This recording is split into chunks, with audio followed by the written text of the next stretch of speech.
Doctor असीम गुप्ता अपने LNJP hospital में एक बहुत सीनियर डॉक्टर थे, एनेस्थेलॉजिस्ट थे। आईसीयू में उनकी ड्यूटी थी और कोरोना के पेशेंट्स का इलाज करने का उनकी ड्यूटी चल रही थी पिछले कुछ महीनों से।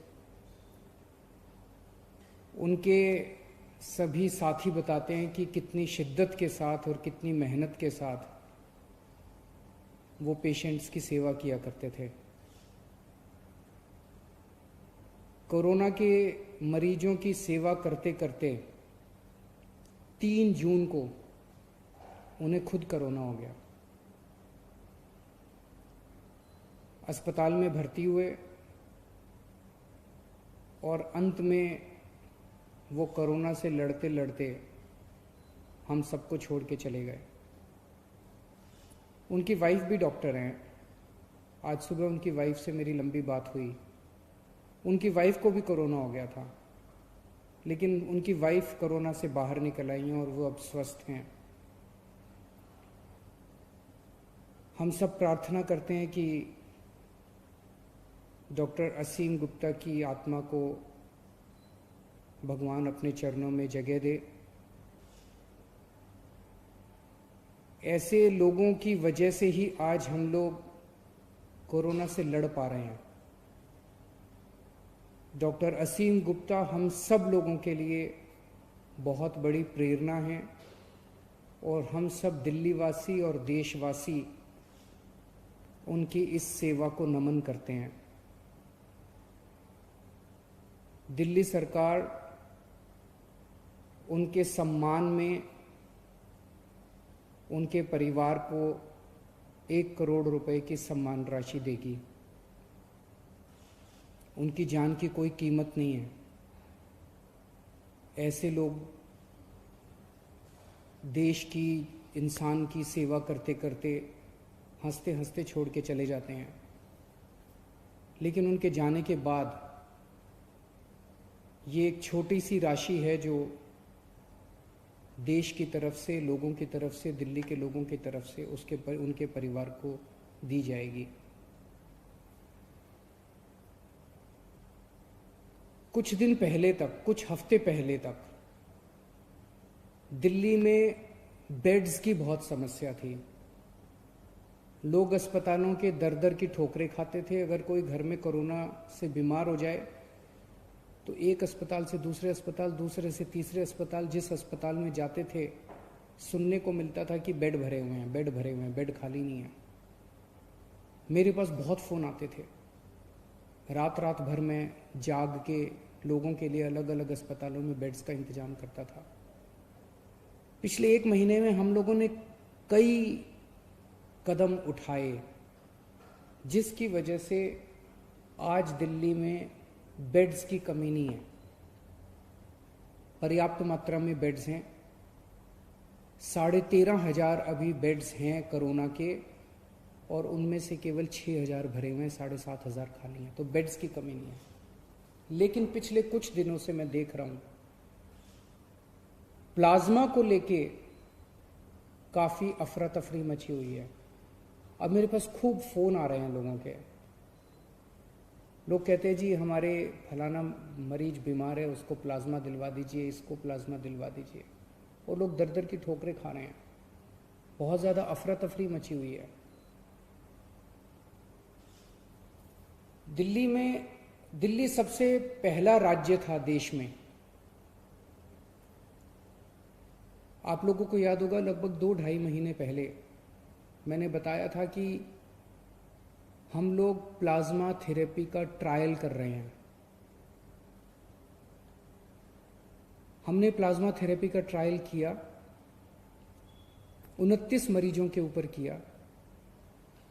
जो नतीजे आए वो काफ़ी उत्साहवर्धक थे।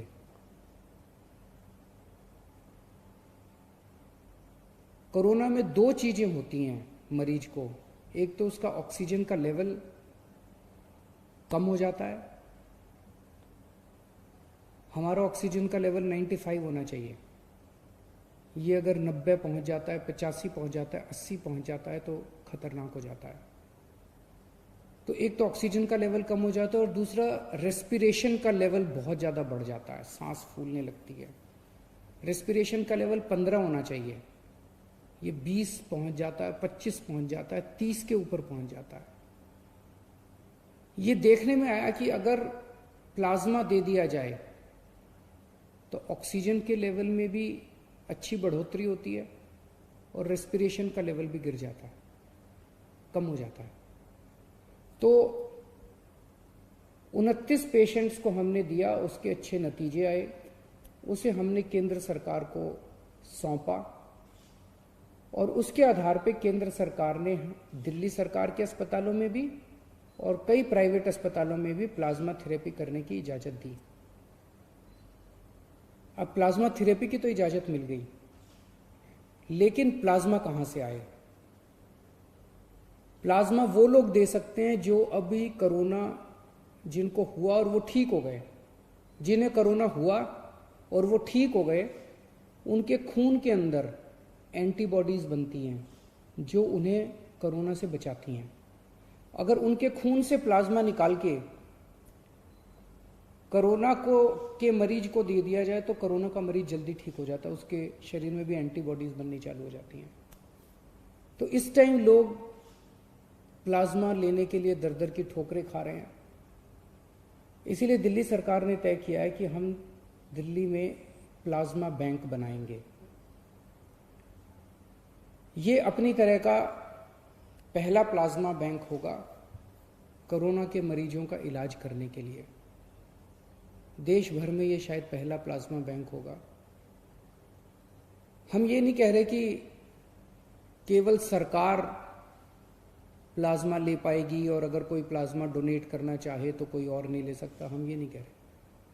अगर कोई फैमिली है, उन्हें प्लाज्मा चाहिए, उनका दूसरा कोई रिश्तेदार है, वो कोरोना से ठीक हुआ, वो दे रहा है, तो ले लें, हमें कोई दिक्कत नहीं है। जो हमारा मकसद है, जो अभी एफर्ट्स चल रहे हैं उसको और मजबूत करना, उसको कमज़ोर करना नहीं है।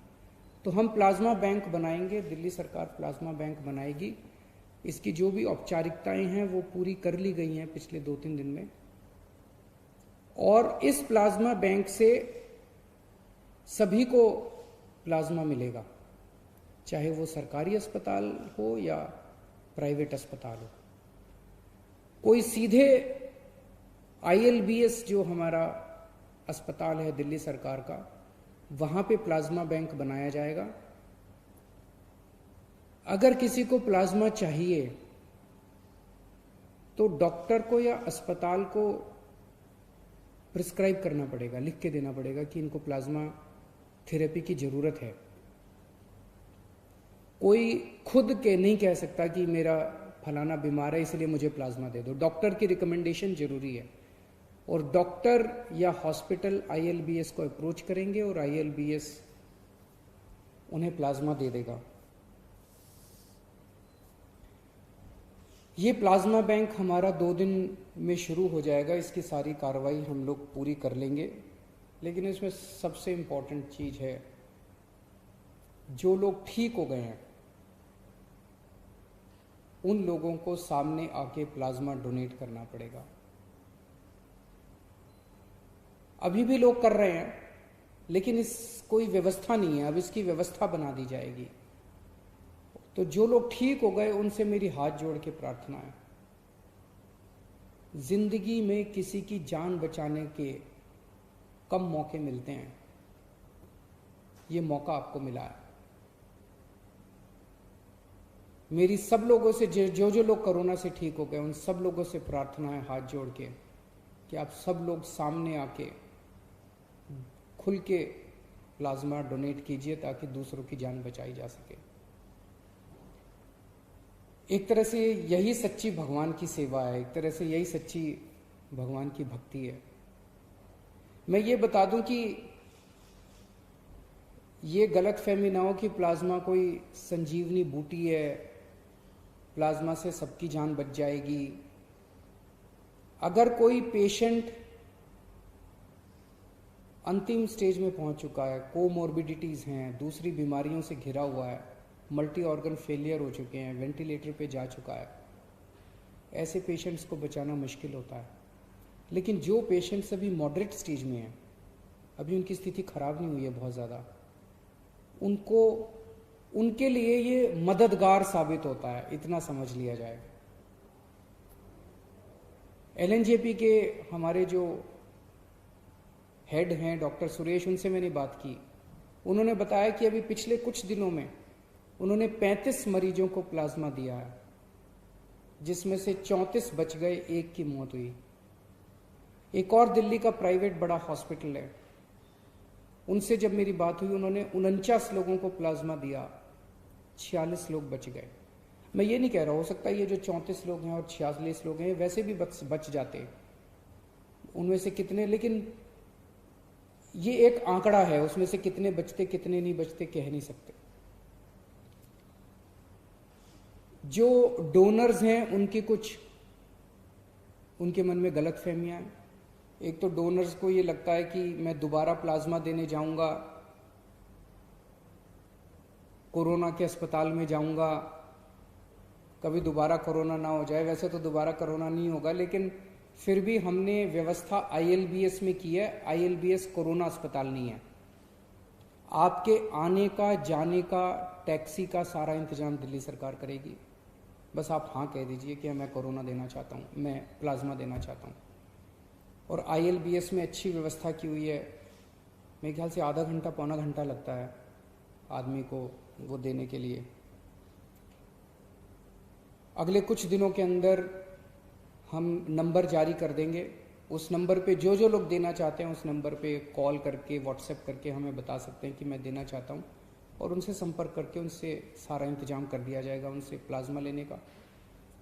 सरकार की तरफ से भी हम कॉल करेंगे, जितने पेशेंट्स अभी ठीक हुए उन लोगों को, उन्हें मनाया जाएगा, उन्हें प्रेरित किया जाएगा कि ज़्यादा से ज़्यादा लोग अपना प्लाज्मा दें।